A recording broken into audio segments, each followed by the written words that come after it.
Bismillahirrahmanirrahim. Assalamualaikum warahmatullahi wabarakatuh.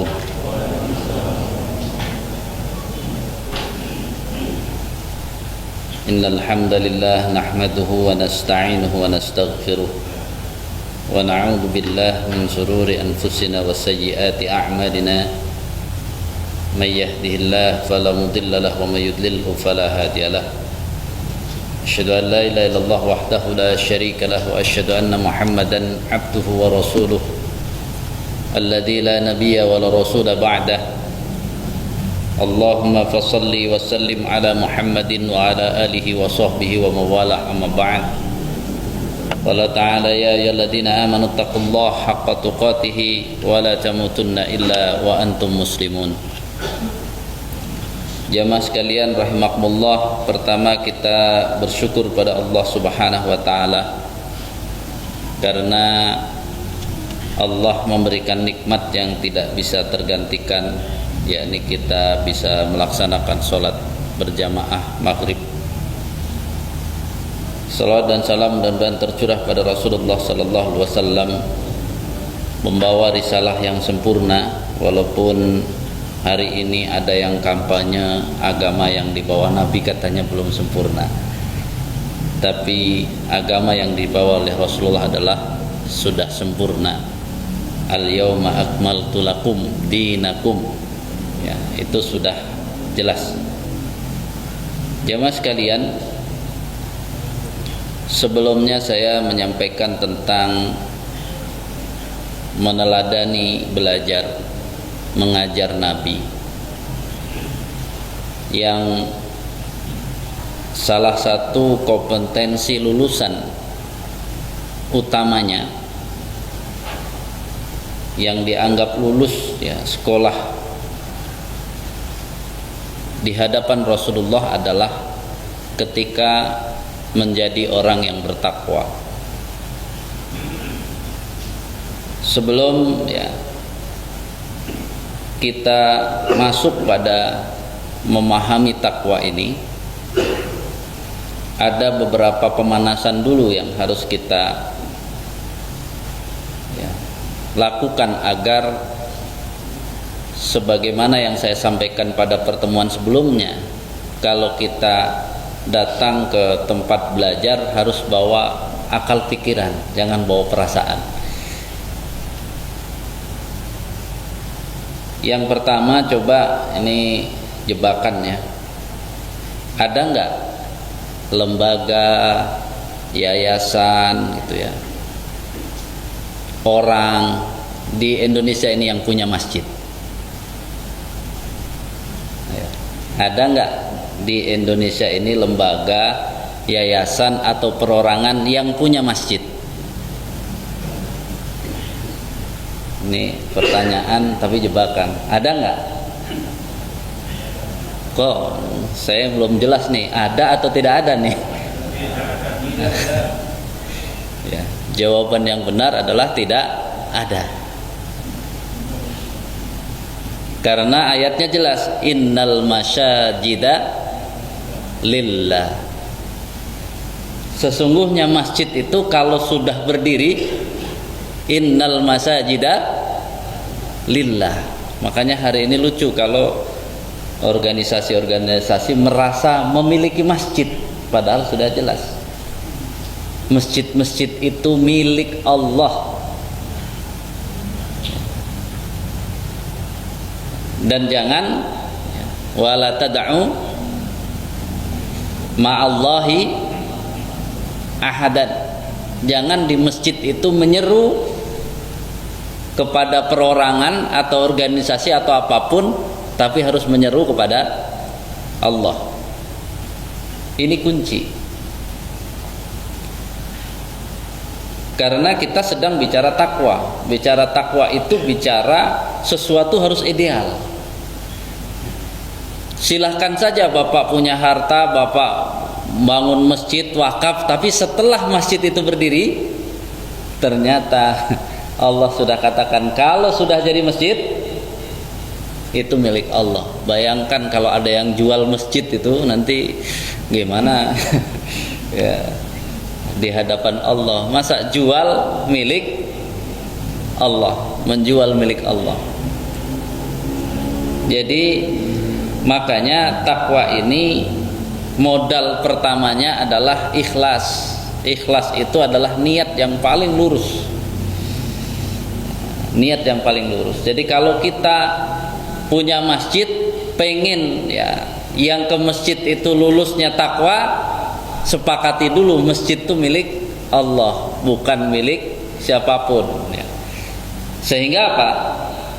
Kalau kita ambil kata takwa itu secara bahasa dari ya wiqayah, waqayati wiqayatan, maka artinya menjaga diri, menghindari dan memelihara.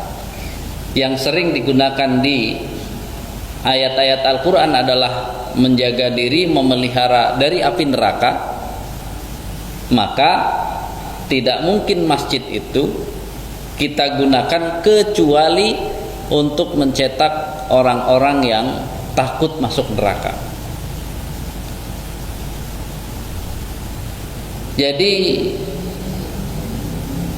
pertama yang harus kita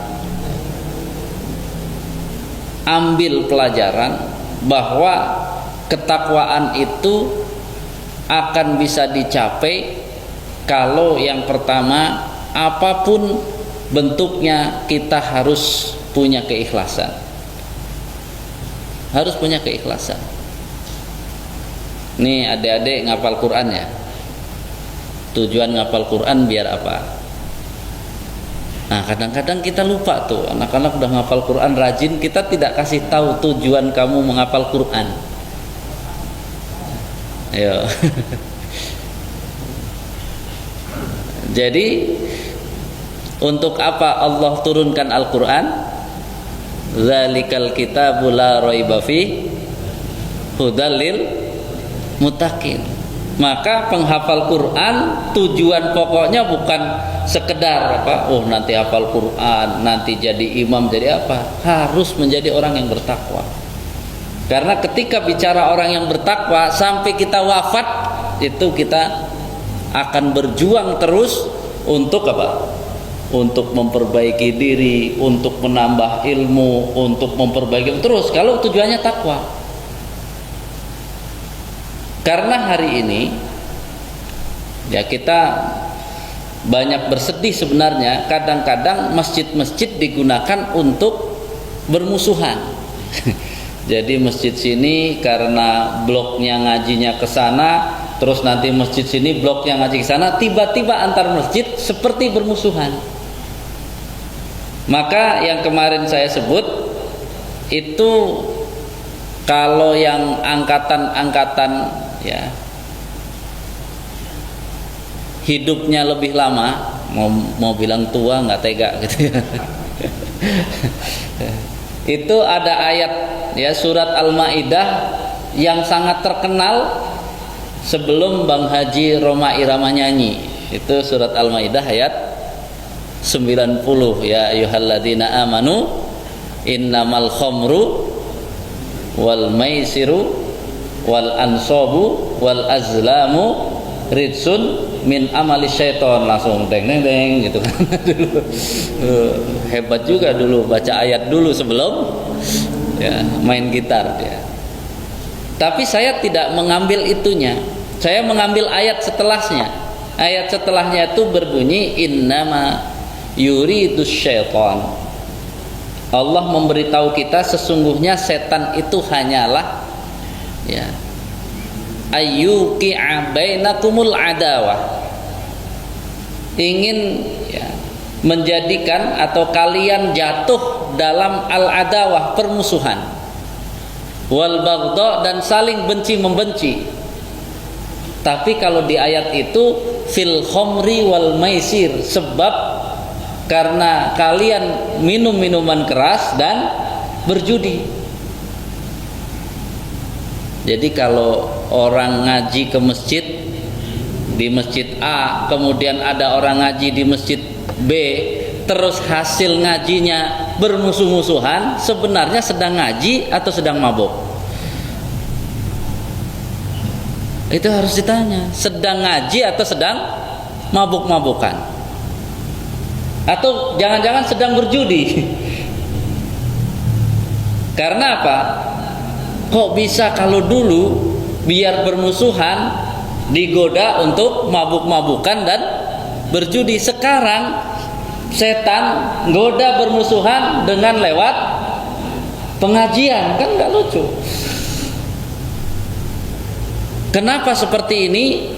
Poin yang paling penting berarti nggak jelas tujuannya ngaji. Kan harusnya dari awal namanya dia ngaji, pasti sumber utama Islam itu ngaji pasti merujuknya nanti kepada Al-Quran dan hadis-hadis. Dan ketika Allah menurunkan Al-Quran dan menurunkan Rasulullah agar kita menjadi orang bertakwa, harusnya kan ngaji agar menjadi orang bertakwa. Kalau bicara bertakwa, iman lewat nggak Pak? Sudah hatam. Takwa itu kan hatam di atas keimanan. Jadi kalau bicara takwa itu imannya sempurna.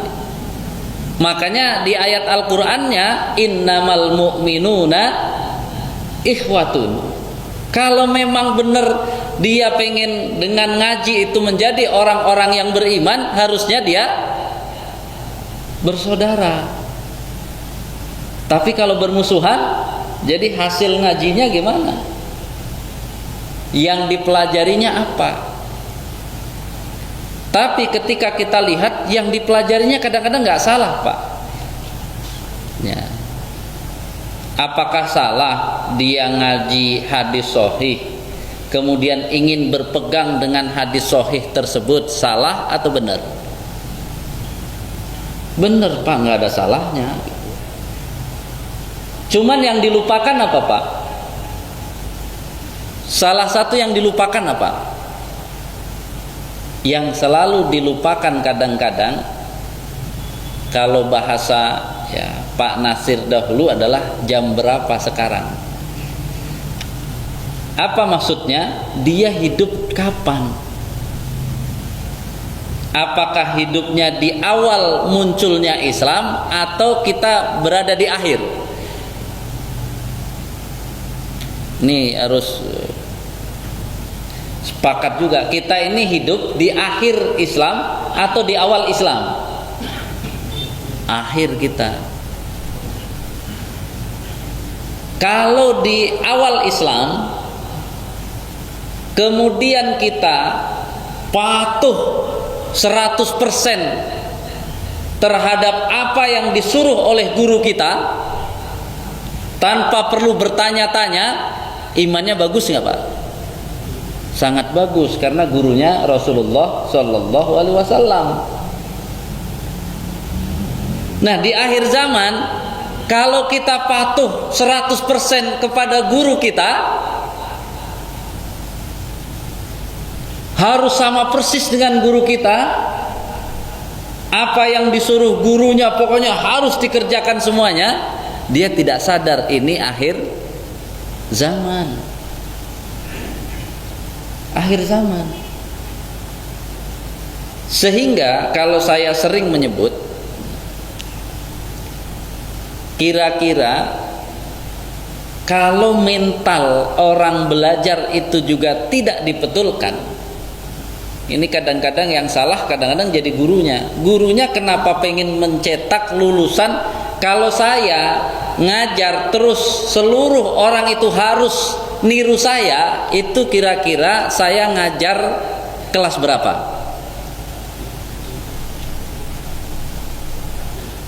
Ayo. Kelas TK.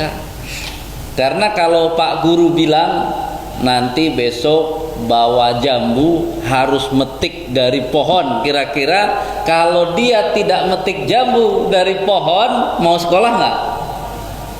Kalau anak TK mau sekolah nggak? Itu ke anak-anak TK Pak, apa saja yang disuruh gurunya pokoknya harus dikerjakan sama persis dengan yang diucapkan gurunya. Nggak perlu berpikir ini penting nggak ya, ini harus seperti itu nggak ya, itu nggak begitu. Kenapa nggak betul? Karena masih TK. Jadi ketika hari ini gampang sekali diadu domba gara-gara mengikuti gurunya, itu kan berarti walaupun sudah berumur, ngajinya sudah lama, tapi kalau mentalnya seperti murid TK, ribut terus, Pak. Karena namanya anak TK, diganti gurunya, mau nggak dia? Nggak mau. Jadi dia mau belajar harus dengan gurunya yang itu. Kalau disuruh dengan yang lain saja nggak mau.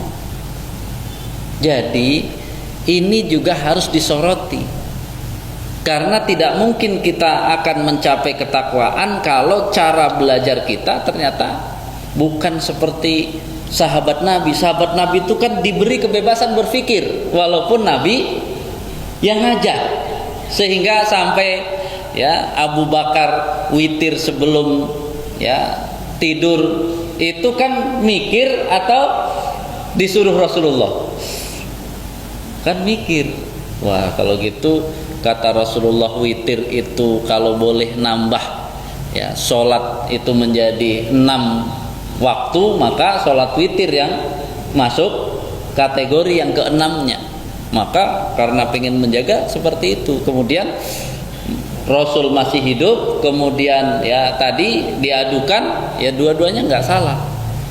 Padahal ada nggak Nabi pernah mengajarkan kepada Abu Bakar untuk witir sebelum tidur? Nggak ada.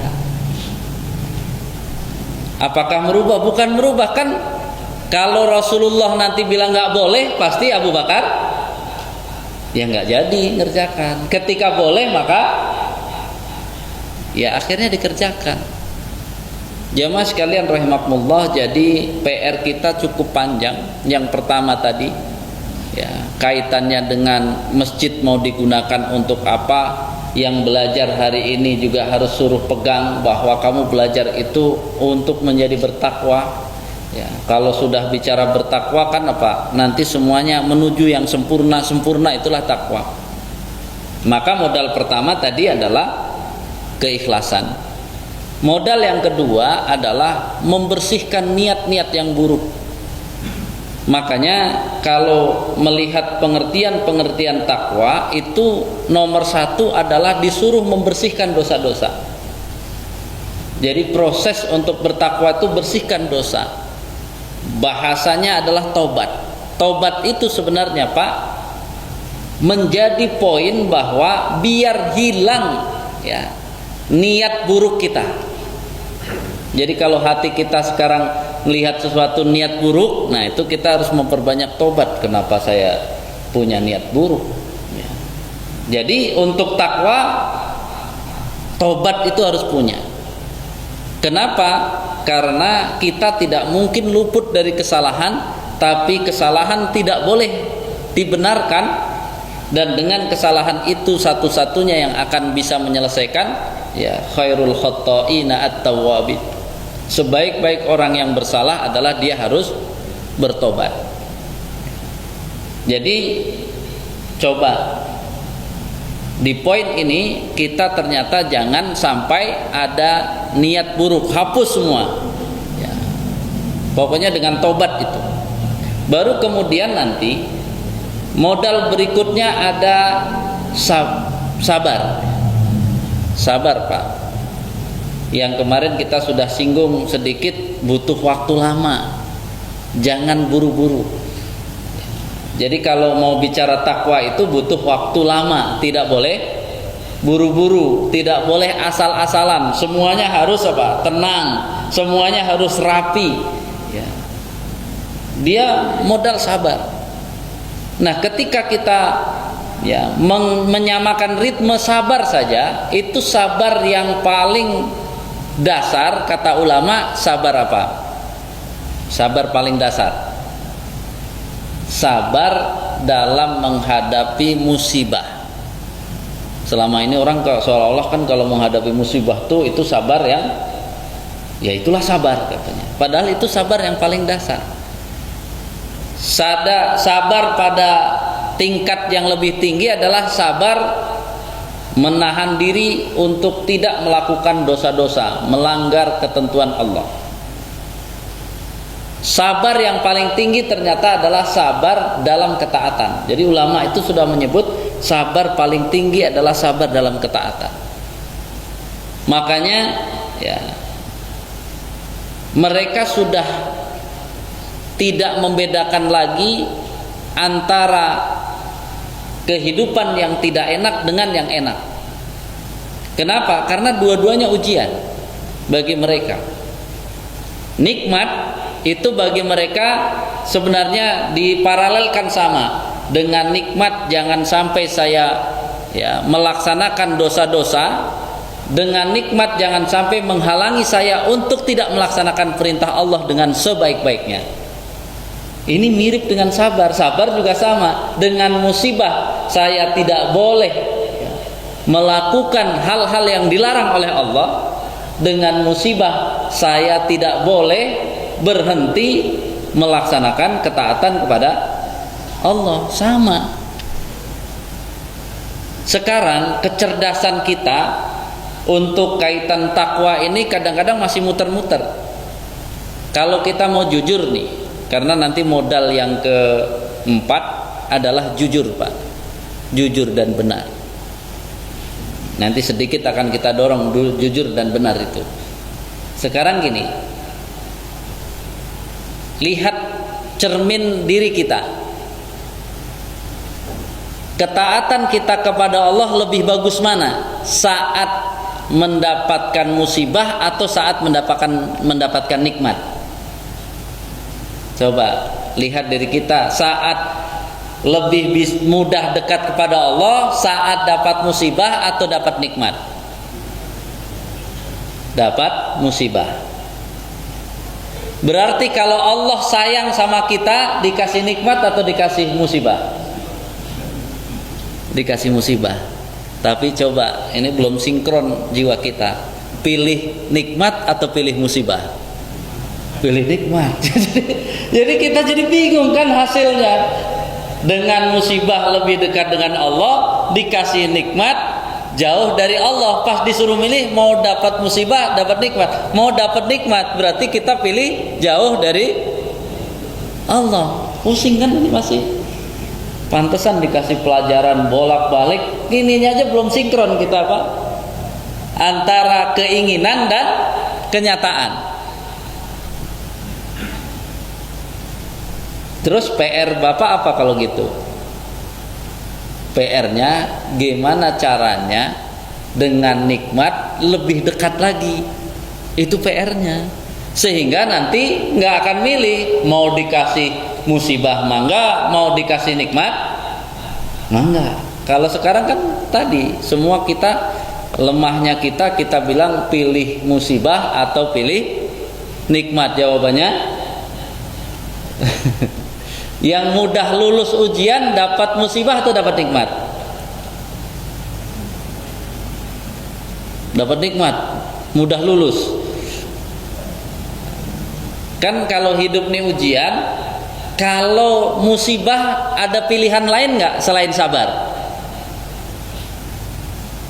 Jadi kalau kena musibah nih, ada nggak pilihan lain kecuali sabar?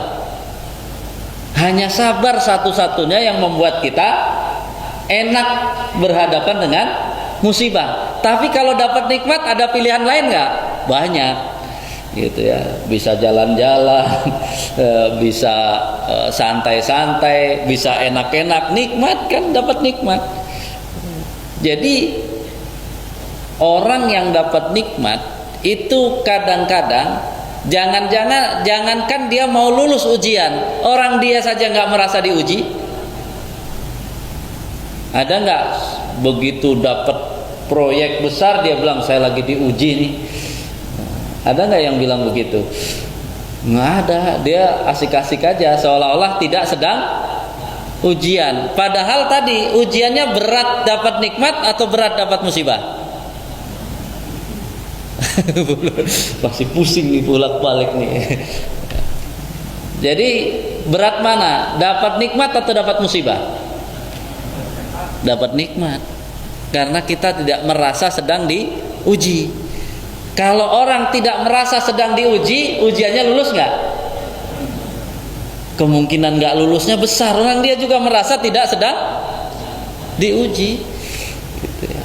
Jadi ini kan bicara ketakwaan ini, walaupun yang dikenalkan oleh para khotib adalah ketakwaan, ya, takwa dengan melaksanakan seluruh perintah Allah dan menjauhi larangannya.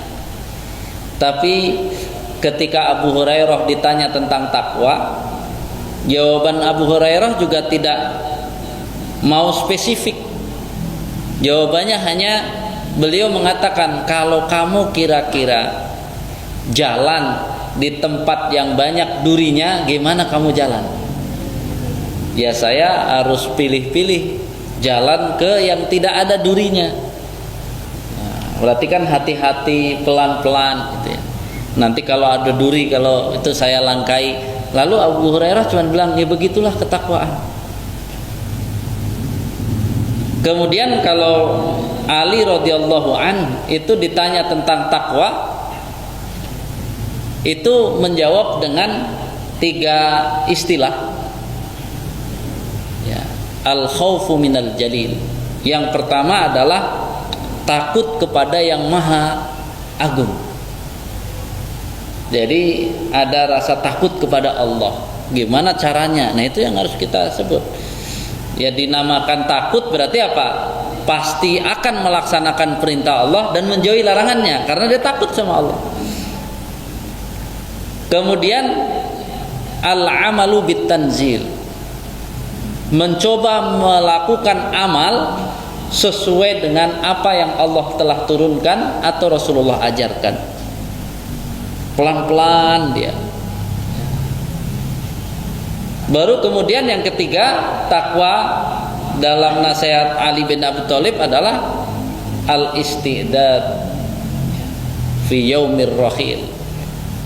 Siap-siap pada hari yang berat atau menyiapkan diri setelah kematian kita. Sehingga kalau kita sebut, karena takwa sendiri dengan turunannya itu kurang lebih ada 259 kali terurang dalam Al-Quran, banyak sekali. Itu yang harus kita sadari. Sehingga kalau kita, poin yang harus mulai diingat-ingat kita, dicatat oleh kita, berarti kan apa?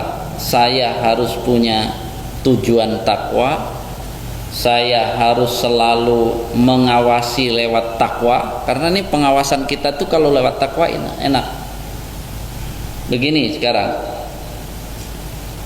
kan ilmu kalau menurut takwa itu yang dinamakan kita sudah punya ilmu menurut perspektif takwa, itu kira-kira menurut Bapak seperti apa?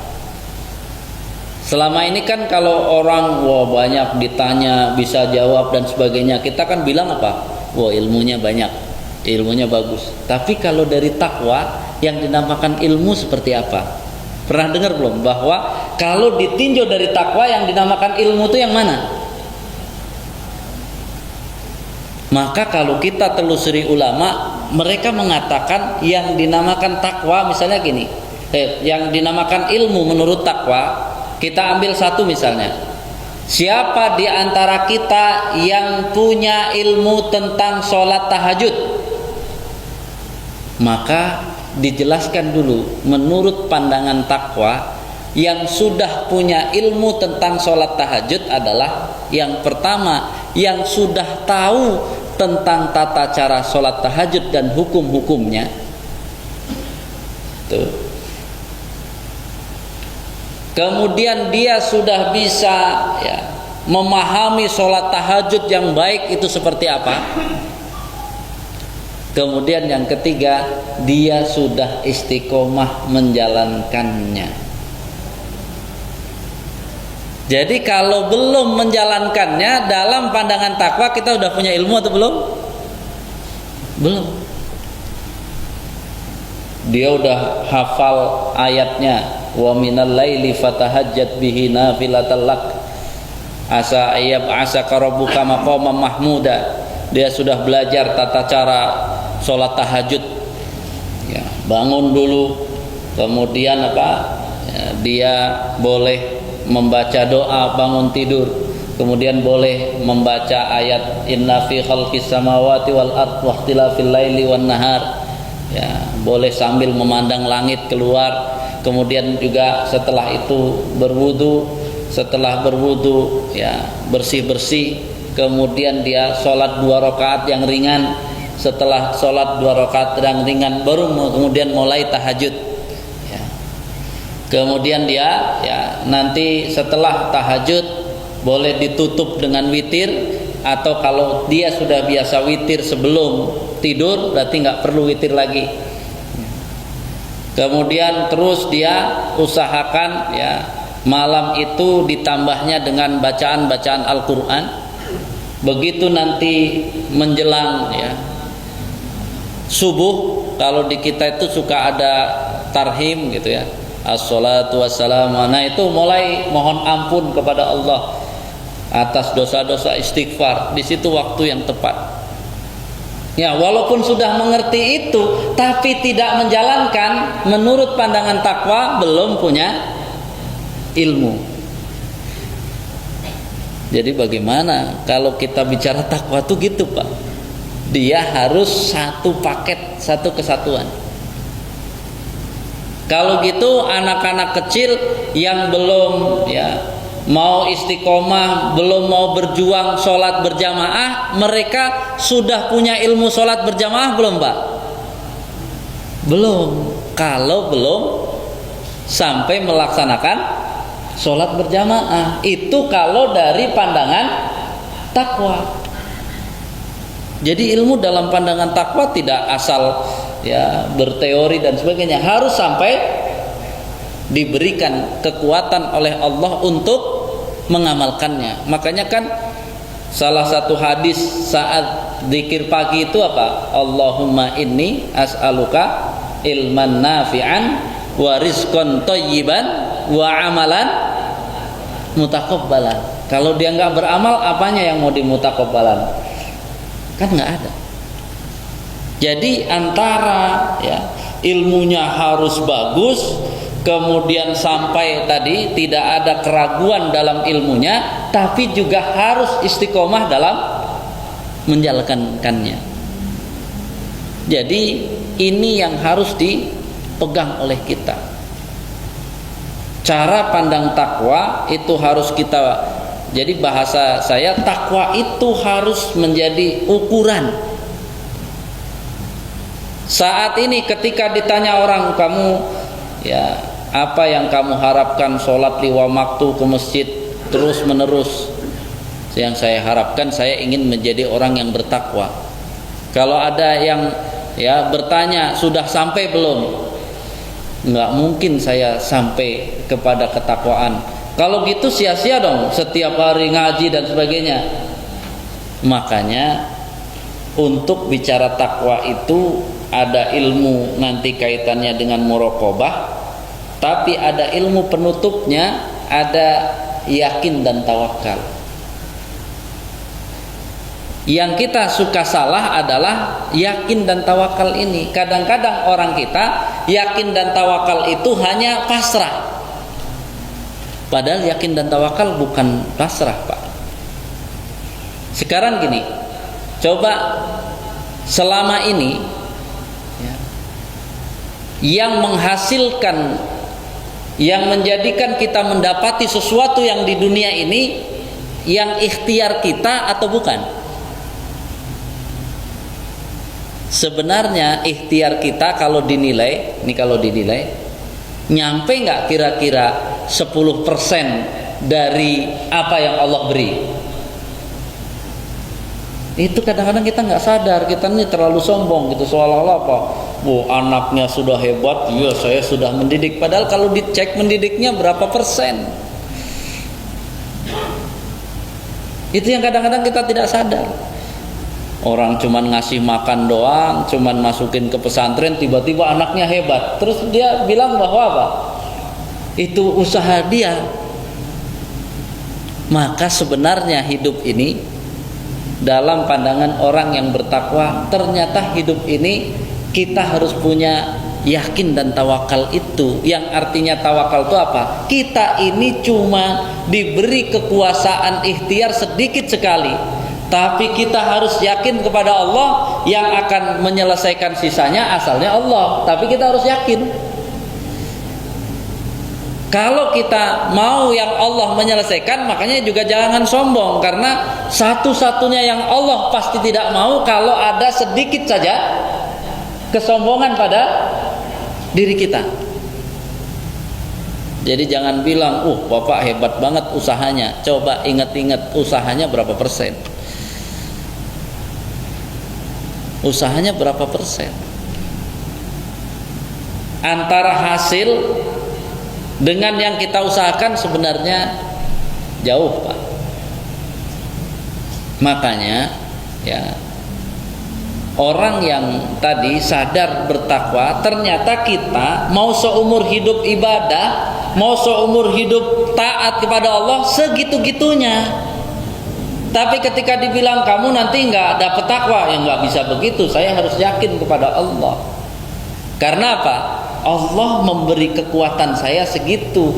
Dengan saya yakin kepada Allah, maka saya yakin nanti akan dimasukkan ke dalam ketakwaan. Artinya apa? Mari kita maksimalkan nikmat yang Allah berikan untuk mendukung ketakwaan, ibadah yang kita lakukan untuk mendukung ketakwaan, ngaji untuk mendukung ketakwaan, semua untuk mendukung ketakwaan. Walaupun kalau diukur misalnya ketakwaan 100, mungkin kita sampai 5 atau apa, sisanya apa? Serahkan sama Allah untuk mengatakan, ya Allah saya tawakal, saya yakin kalau sudah dengan Engkau ya Allah nggak ada yang tidak mungkin. Jadi jangan minder juga. Yang penting sudah seluruh ya potensi diri kita keluarkan. Makanya lucu kalau di dunia ini ada orang sombong. Sebenarnya lucu. Ya gitu ya. Apanya yang mau disombongkan? Pas dicek coba, apanya yang mau disombongkan? Makanya ya, ketika bicara hari ini, akal kita ini selalu ya dikaitkan dengan ini besar, ini kuat, ini besar, kita jadi banyak minder, Pak. Saya tanya kira-kira nih, kalau ada yang menjadi presiden di Indonesia orang kuat atau orang lemah? Ayo Pak. Presiden di Indonesia itu orang kuat atau orang lemah? Orang mana ada yang kuat, Pak? Orang semuanya lemah. Kita yang salah selama ini memandang segala sesuatu dibilang kuat. Semua orang juga lemah. Coba manusia segitu gitu ya, hidup di bumi, dan bumi ini dengan galaksi yang lain paling kecil atau paling besar? Kok ada orang merasa paling kuat ya? Paling kuat karena apa? Ya dia dihadapkan kepada yang lebih lemah, ya akan bilang kuat terus. Dia yang lebih lemah. Orang nggak punya kekuatan apa-apa, ditindas ya bisa lah. Tapi memangnya nanti pas mati menghadapi siapa dia? Ada gitu malaikat yang takut, takut saya ini orang kuat nih saya takut gitu. Malaikat kan enggak ya. Untung saja malaikat tidak dikasih nafsu kan. Kalau malaikat dikasih nafsu, petantang petenteng manusia kayak gitu, kayak apa coba Pak? Kita di pandangan malaikat seberapa Pak kecilnya? Ada malaikat yang sayapnya dari ufuk barat sampai ufuk timur, kita nggak ada siapa. Jadi kenapa kadang-kadang ya ketakwaan itu susah masuk? Nomor satu yang menghalangi adalah kesombongan. Dari manapun kesombongan harus kita hapus kalau kita mau takwa, Pak. Bukankah cukup ketika seorang Nabi Musa itu kuat gitu ya, ilmunya bagus, ada rasa punya ilmu oleh Allah, cuman dikasih Nabi Khidir nggak sampai 10 jurus Pak, cuman 3 jurus sudah nyerah. 3 jurus coba Pak. Jadi jangan ada yang bilang ilmunya luas, ilmunya dalam. Enggak, kita nggak punya apa-apa sebenarnya Pak. Tapi kalau kita mau terus bersama Allah, kalau kita mau terus ya sucikan niat kita, kalau kita mau sucikan tujuan kita, bahwa tujuan kita ada pada ketakwaan itu, dan kita tidak akan berhenti untuk beribadah kepada Allah, kita tidak akan berhenti untuk belajar agama ini, kita tidak berhenti untuk taat sampai kapanpun, sampai saya dihadiahi oleh Allah menjadi orang yang bertakwa, baru saya akan berhenti. Kan itu tekad kita. Sehingga poin yang tadi, tutup dulu lubang-lubang neraka itu. Karena hari ini sebenarnya mungkin dia benar ngajinya, yang dikaji hadisnya benar, yang dikaji ayatnya benar ya, yang disuruh dilaksanakannya juga benar. Tapi yang jarang hati-hati adalah ketika dia sudah mulai menyalahkan orang lain. Bahkan ada kan yang kasusnya menyalahkan ulama, menyalahkan ini. Kayaknya amalnya banyak banget, nggak takut bangkrut. Itu yang harus dipahami. Padahal hadis tentang al-muflis itu hadis sahih, bisa bangkrut. Makanya agar kita bertakwa itu Pak, kalau kita lihat sejarah, ketika Abu Sufyan belum masuk Islam, Rasulullah ya mengadakan perjanjian damai dengan Quraisy. Lalu Abu Sufyan kan berdagang lagi untuk menyiapkan nanti akan melawan Rasulullah lagi. Lalu dia dagang kan. Tapi apa yang terjadi, dia dagang di kota Heraklius dan surat Rasulullah sampai kepada Heraklius. Surat Rasulullah sampai kepada Heraklius.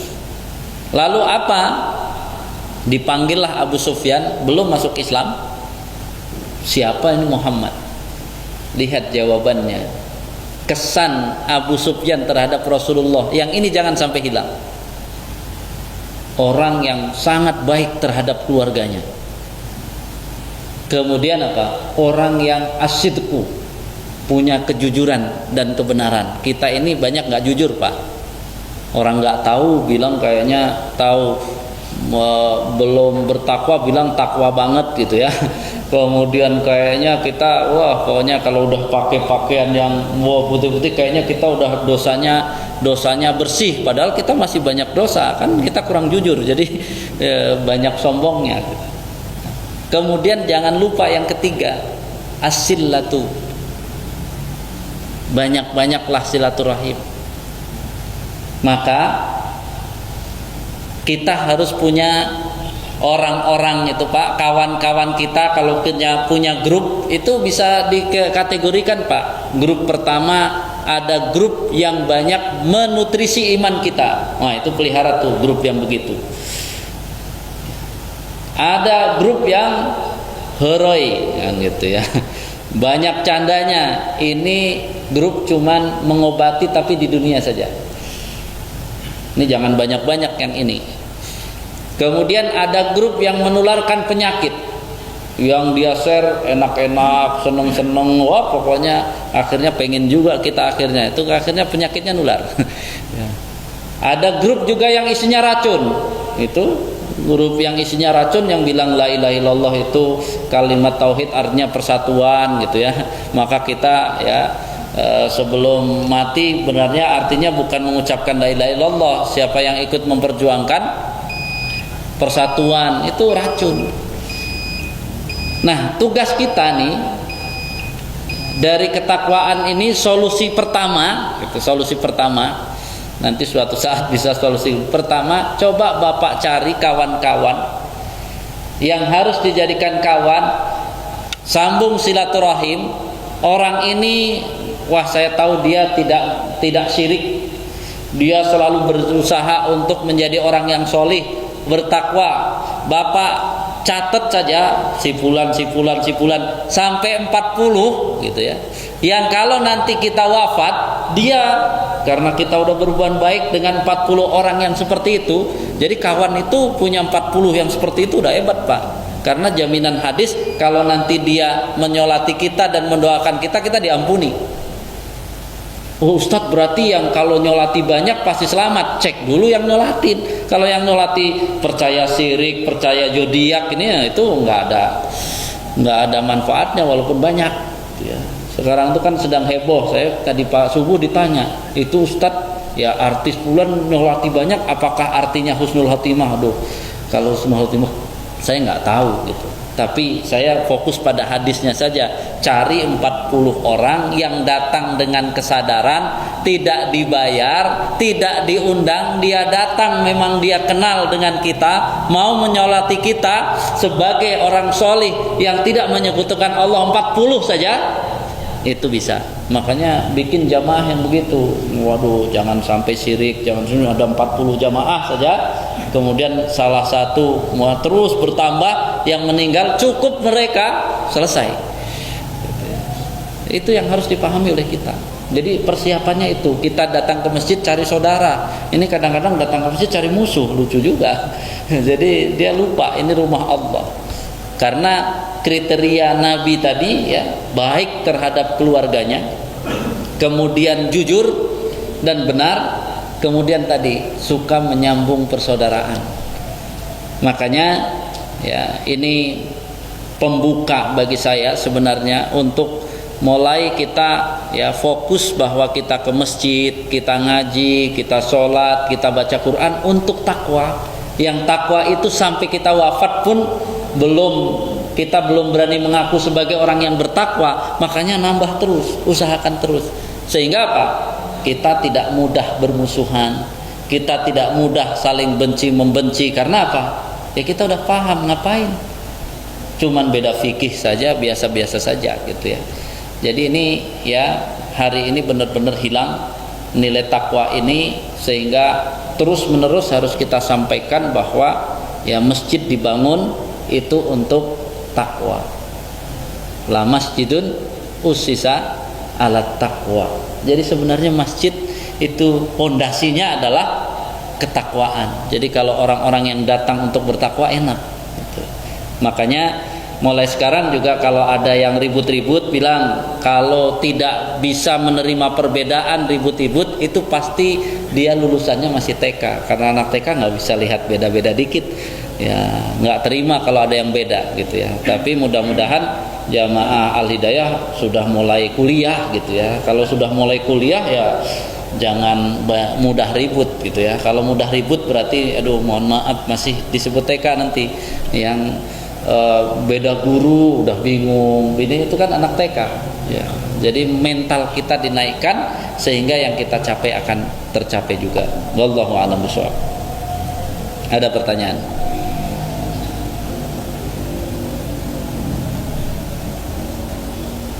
Jadi hari ini sengaja kita baru fokus mulai ada niat dulu.